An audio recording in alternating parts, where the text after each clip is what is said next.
Hi guys, Milog Tarot here. Welcome back po for another mabilisang tarot. So, titingnan natin ngayon kung ano ang special Valentine's Day message para sa inyo ng isang special someone. Okay, hindi po necessarily na ito yung person ninyo. It can be somebody na may gusto sa inyo, or it can be an ex na mayroong mensahe para sa inyo. Okay? Malalaman niyo po kung sino itong tao na to as we go along. Pwede niyo pong puntahan ang inyong zodiac signs. Maglalagay na lang po ako ng timestamp sa may description box. Okay, but before I start, gusto ko lang pong ipaalala na hindi po lahat ay makaka-relate sa ganitong mga readings dahil ito nga po ay general reading. Okay, so we will start po with Aries. So we have here the World card. Malaki yung possibility na ang mensahe na ito ay mula sa isang Earth sign, Taurus, Virgo, and Capricorn. Okay, can be somebody na malayo sa'yo, na ang pinaprioritize nitong tao na ito ay ang kanyang trabaho. Okay, pwedeng busy, pwedeng seaman, pwedeng ganyan, nasa barko, or nagta-travel itong tao na ito. Pero itong tao na ito is very serious with you and mukhang gusto niya na magkaroon kayo ng talagang committed relationship. Okay? So let's see ano yung gusto niyang sabihin sa inyo. So we have here, I want to be more than friends. So talagang may gusto nga itong tao na to sa'yo. Pwedeng friends na nga kayo nito, nag-uusap na kayo nitong tao na to, pero gusto niya na mahigitan pa yon. Gusto niya na magkaroon kayo talaga ng commitment sa isa't isa. Okay? And let's see what is next. Ikaw ang gusto ko na makasama. And we have here, hindi ko kayang mawala ka. Okay, so yan yung parang mensahe niya sa'yo para sa Valentine's Day. Okay, so gusto niya na maging kayo, hindi lang friends.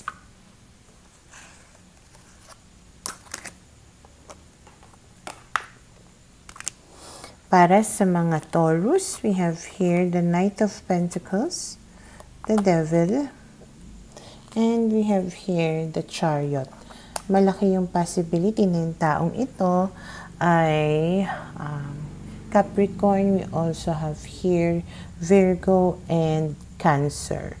Okay, so matindi yung attraction nitong tao na to sa'yo, yung attachment niya. And mukhang medyo mabagal lang siyang kumilos, mabagal lang siyang mag-commit sa'yo, pero naandun yung pagiging seryoso niya. Okay?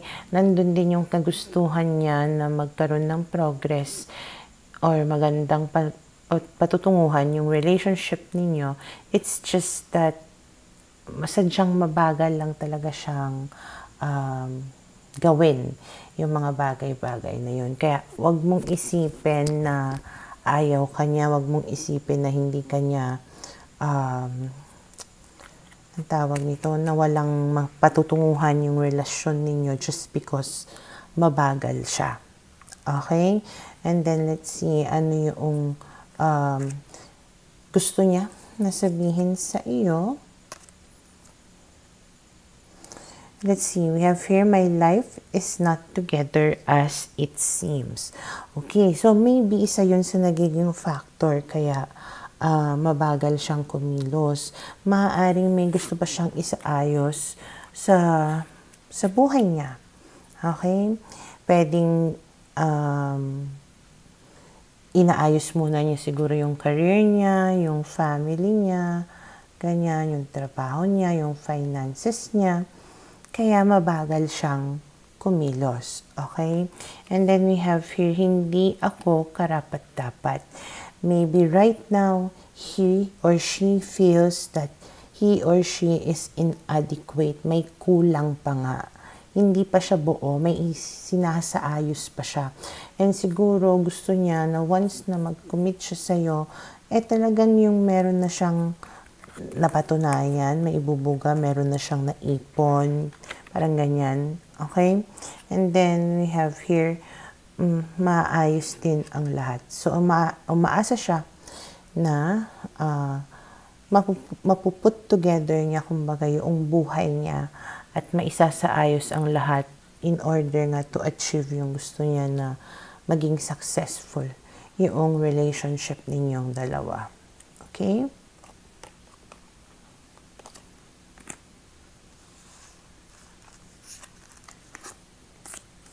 Para sa mga Gemini, we have here the Queen of Cups, the Ten of Swords, and the Strength card. Malaki yung possibility na yung tao na ito ay Cancer, na andito din si Gemini and Leo. Okay, this is somebody na maaring mahal na mahal mo. Okay, na pwedeng ilang beses ka nang binitray, nasaktan, pero parang gusto niya ditong humingi sa'yo ng forgiveness. Okay? Parang gusto kanyang paamuhin muli. Okay? And then, we have here, I regret lying to you. So, nagsisisi naman pala siya sa ginawa niyang mga betrayals towards you. Okay? And then, we have here, sana'y mahalin mo pa rin ako. And, takot ako sa commitment. So, pwedeng excuse niya yon sa lahat ng betrayals na ginawa niya towards you, na maybe hindi pa siya handang mag-commit sumeryoso, parang ganon, kasi takot siya. Pero nagre-regret na siya, nagsisisi na siya sa kung ano mang ginawa niya. Pwedeng umaasa siya na tatanggapin mo pa rin siya, papatawarin mo pa rin siya sa kanyang mga ginawa sa iyo. Okay?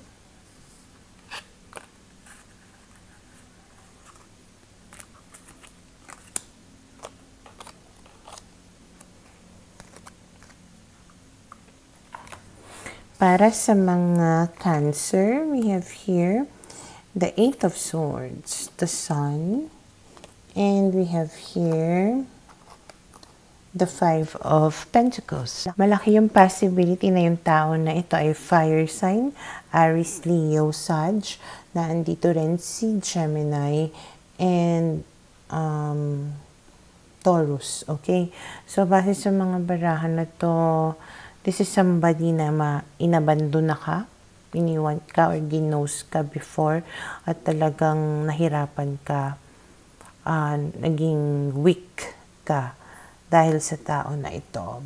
Okay? Pero with the Sun here, pwedeng ibig sabihin may mga magagandang pagbabago or pwedeng mangyari between the two of you.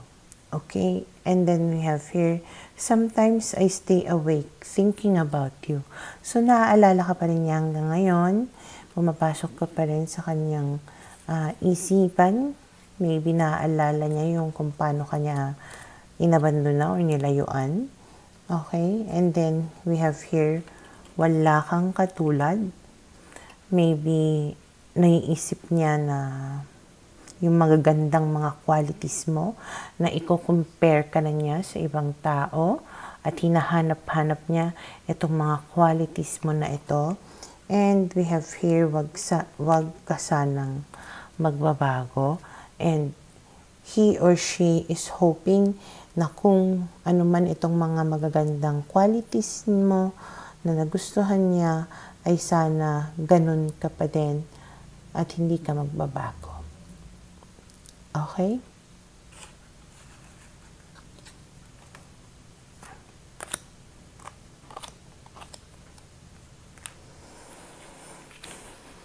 Para sa mga Leo, we have here the Moon, the Knight of Wands, and the Ace of Swords. Malaki yung possibility na yung tao na ito ay Pisces, Sagittarius, or Air sign, Gemini, Libra.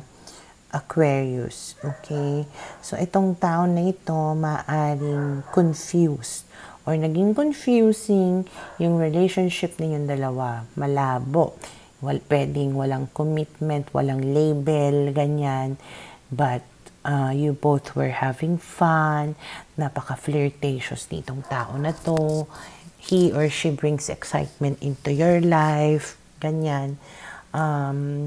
Pero ayun nga, uncertain. Hindi ka sure sa kung ano yung mangyayari between the two of you or kung ano yung relationship ninyong dalawa. Okay? And may possibility magkaroon kayo ng pag-uusap para mabigyang linaw ang mga bagay-bagay. Okay? But let's see kung ano yung gusto niyang sabihin sa'yo. So, we have here, I couldn't let you get close to me. Okay, so parang talagang may detachment.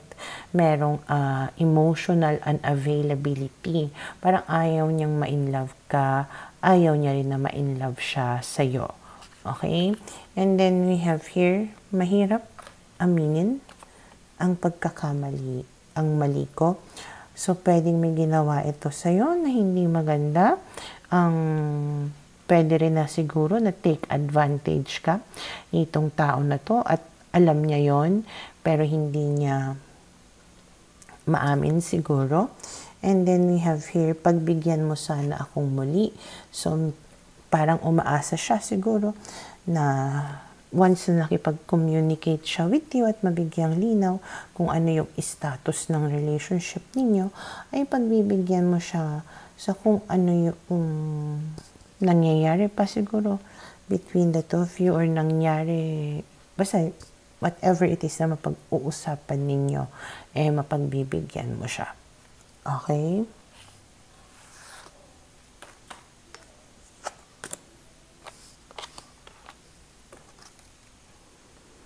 Para sa mga Virgo, we have here the 5 of Cups, the 8 of Wands, and the Knight of Swords.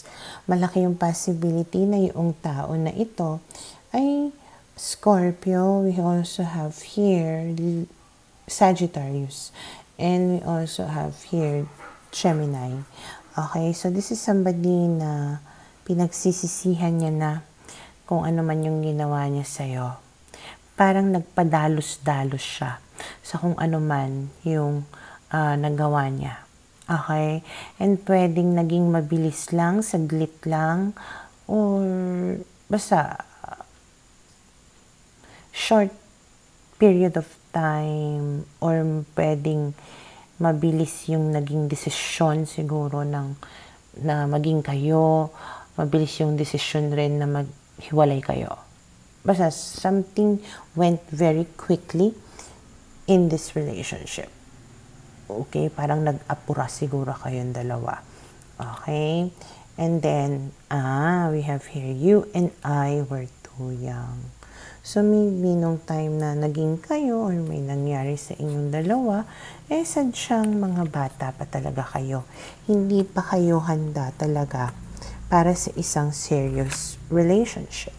Okay? And then we have here, gagawin ko ang lahat para sa'yo and I miss you. So, siguro ngayon, naaalala ka niya. Okay? Namimiss ka rin niya. And parang gusto niyang gawin yung makakaya niya siguro in order for the both of you to reconnect. Kasi parang pinanghihinayangan niya rin kung ano yung nangyari between the two of you.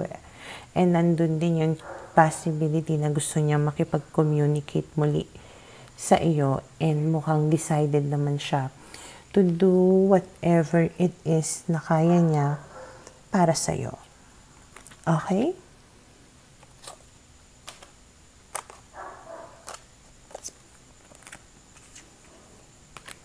Para sa mga Libra, we have here the 9 of Swords, the Wheel of Fortune, and the Tower.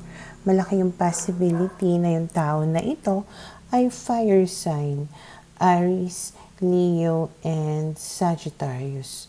Nandito din si Nine of Swords, which is Gemini.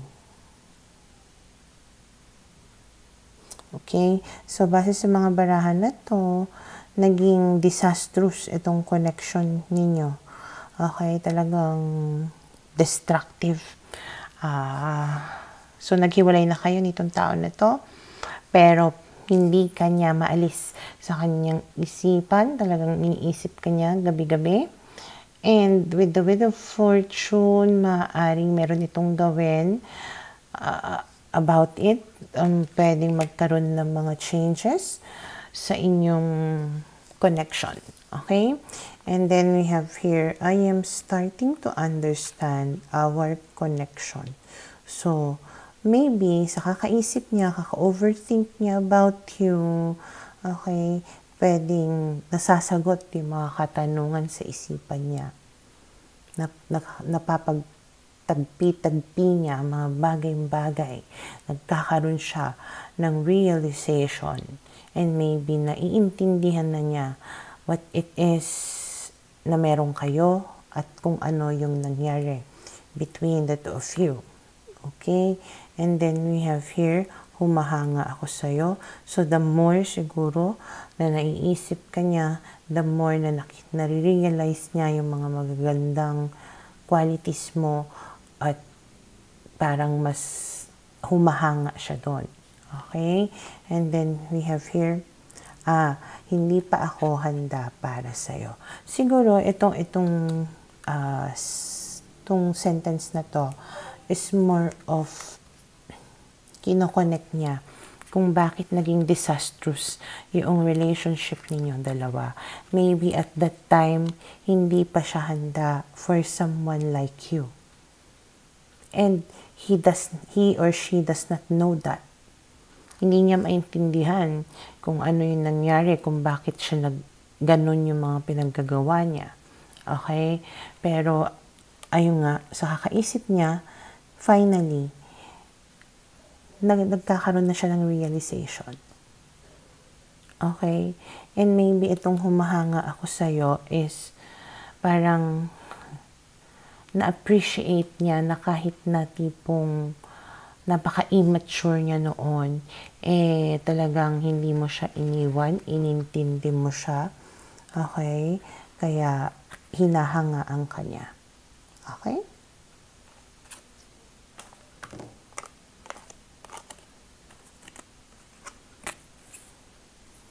Para sa mga Scorpio, we have here the 9 of Pentacles, the 6 of Pentacles, and the King of Swords. Malaki yung possibility na yung tao na ito ay Taurus, Virgo, or Aquarius. Okay? So, single itong tao na to ngayon. Okay?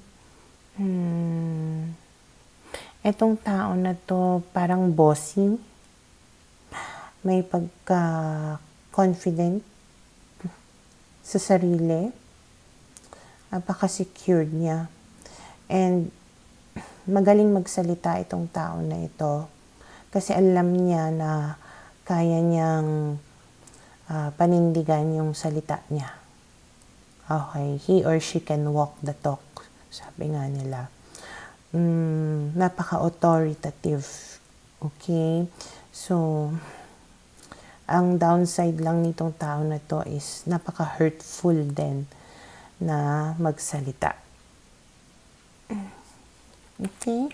But let's see, we have here, so many things remind me of you. So, naaalala ka pa rin nitong tao na ito. And then we have here, kailangan ko munang lumayo. So, naghiwalay na kayo nitong tao na to. And maybe, meron talaga siyang ibang pinaprioritize. Kaya, kailangan niya munang lumayo sa'yo. Gusto niyang sabihin sa'yo yung totoong dahilan kung bakit kanya iniwan or nilayuan. Okay? Pero siguro hindi niya nagawa yun. Maybe he or she was careful in not hurting you. Maybe ang naisip niya ng time na yon is mas mainam na lumayo na lang ako kaysa sabihin ko sa kanya yung totoong dahilan. Parang ganyan. Okay, pero naaalala ka pa rin niya. Maraming mga bagay ang nakakapagpaalala sa'yo sa kanya. Parang meron siyang ibang inaasikaso. Parang meron siyang tinutulungan, pinoprovidean. Okay. Financially, parang may mga obligasyon siya. Kaya parang kinailangan niya munang lumayo sa'yo para atupagin yung mga obligasyon niya na yon. And maybe that's the same reason kung bakit single siya. Hindi kanya iniwanan para sa ibang babae or lalaki. Iniwanan kanya para sa kanyang mga responsibilidad sa buhay. Okay?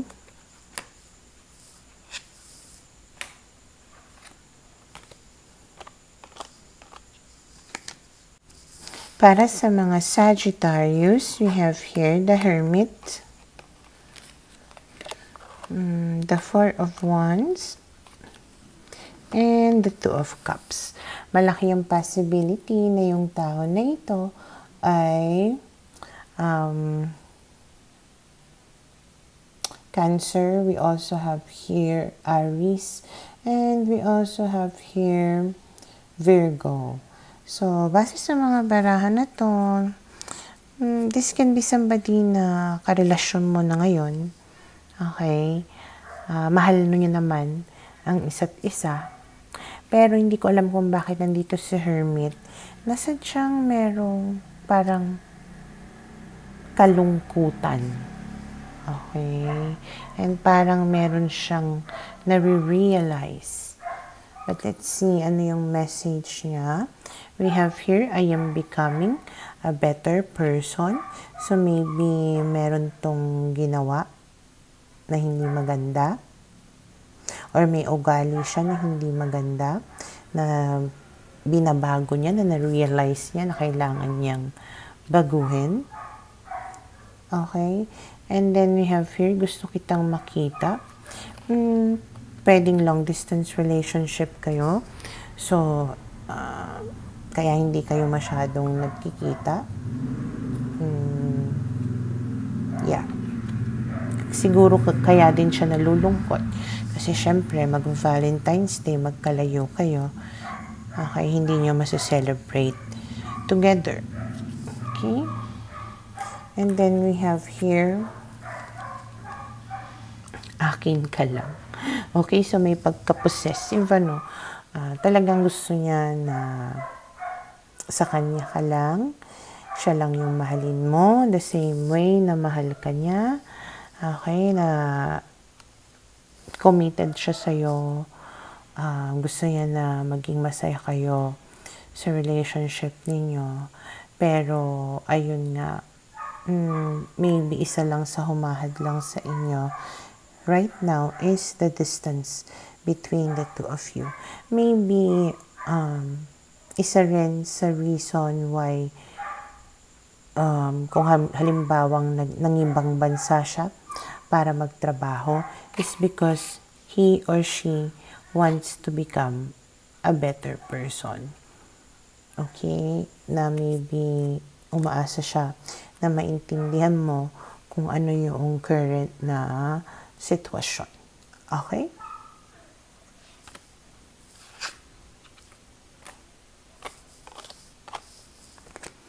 Para sa mga Capricorn, we have here the Two of Swords, the Five of Wands, and the Four of Pentacles. Malaki yung possibility ng tao na ito ay Capricorn. Andito din si Leo, and nandito din si Libra. So, base sa mga barahan na to, pwedeng nagkaaway kayo nitong taon na to. Pwedeng naging malabo yung sitwasyon ninyong dalawa. Merong naging clingy, merong naging possessive, obsessive sa connection na ito. Okay, tapos sadyang hindi kayo magkasundo. Parang palagi kayong nag-aaway nitong tao na ito. Kaya medyo malabo yung status ninyong dalawa. Okay, and then we have here, I will wait for a sign from you. So, pwedeng inaantay ka lang nitong tao na to na magparamdam siguro bago siya gumawa ng aksyon. And then we have here, hindi kita maalis sa isipan ko. So, naiisip ka niya, and then I am sorry. So, pwedeng pride. Excuse me. Ma-pride etong tao na to. Gusto niyang ikaw yung mauna. Okay? Alam niyang may mali siya. Gusto niyang mag-sorry, pero hindi niya magawa. Kasi nag-aantay siya na mauna ka. Or nag-aantay siya na ng any sign from you. So kahit na mabaliw-baliw na siya, sa kakaisip sa'yo, parang hindi siya gagawa ng paraan until ikaw yung mauna. Kasi nga, may pride. Okay?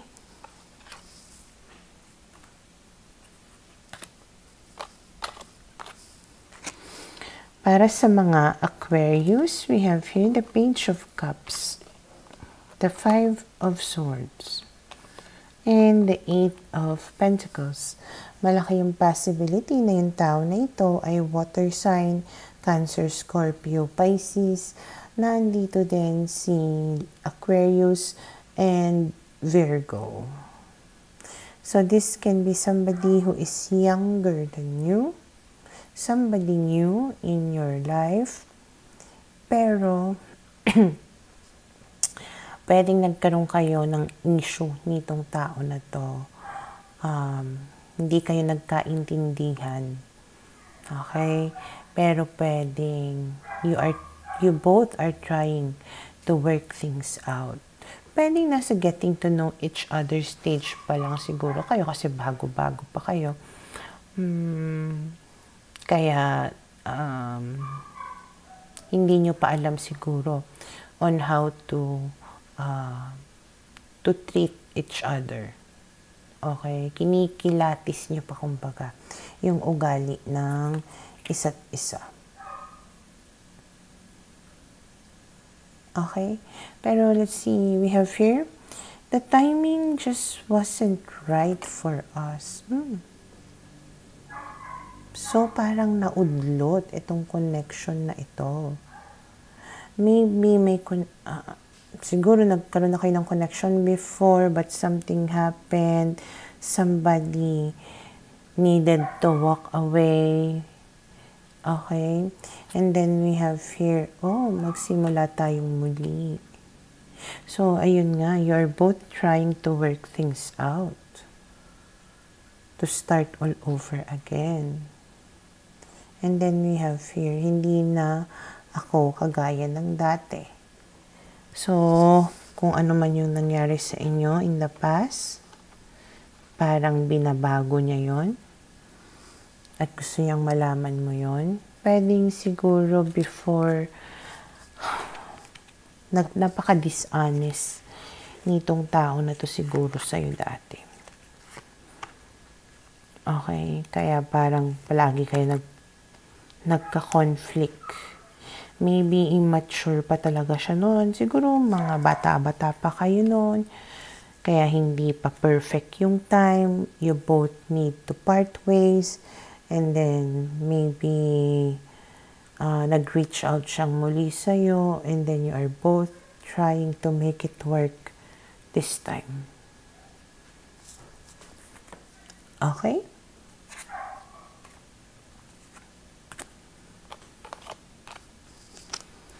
Para sa mga Pisces, we have here the Empress, the Magician, and the Three of Wands. Malaki yung possibility na yung tao na ito ay earth sign, Taurus, Virgo, Capricorn. Nandito din si air sign, Gemini, Libra, Aquarius. And we also have here Aries. So, base sa mga barahan na to, this can be somebody na may kaya sa buhay. Mayaman. Kung hindi man ganun, pwedeng may anak. Okay. Or pwedeng asawa mo to, nanay ng mga anak mo, or ikaw yung nanay ng mga anak niya. Medyo meron lang pagka manipulative. Pero parang may possibility naman na magkaroon ng magandang progress yung relationship ninyong dalawa. Pero let's see, ano yung gusto niya na sabihin sa iyo.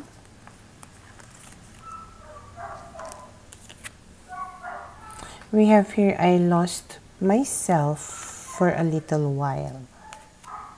Hindi ko alam kung ano pang ibig sabihin yan at the moment. Maybe pwedeng nakalimot lang ako. Ganyan, sabi nung kanta. Nangyari ay hindi ginusto. Okay? May ginawa siyang mali na hindi niya na-realize at that time na mali kasi nakalimot siya. Okay? Or pwedeng it can just be a form of, alam mo yun kapag galit na galit ka, tapos may magagawa ka na isang bagay or may masasabi ka na isang bagay just because hindi mo na nakontrol yung self mo. So, pwedeng ganon yung ibig niyang sabihin. So, we also have here, mahal kita. So, kahit na ganon yung mga sinabi niya siguro sa'yo na hurtful or may nagawa siya sa'yo na hindi maganda, gusto niya malaman mo na mahal ka pa rin niya. And then we have here, sinusubukan ko na magbago. So, kung ano man yung ugali niya na yan na hindi maganda, pwedeng tinatry niya na baguhin ito. Okay? Yung nga lang, siguro isa sa mga ugali niya is, kagaya ng sabi ko kanina, may pagka-manipulator, ang galing magpaikot. Okay? Yung parang kahit kasalanan niya, pagbibintangan ka, kasalanan mo. Aawayin ka pa. Okay? Pero ayun, sinusubukan naman niya daw magbago in order for your relationship to really step forward. Okay?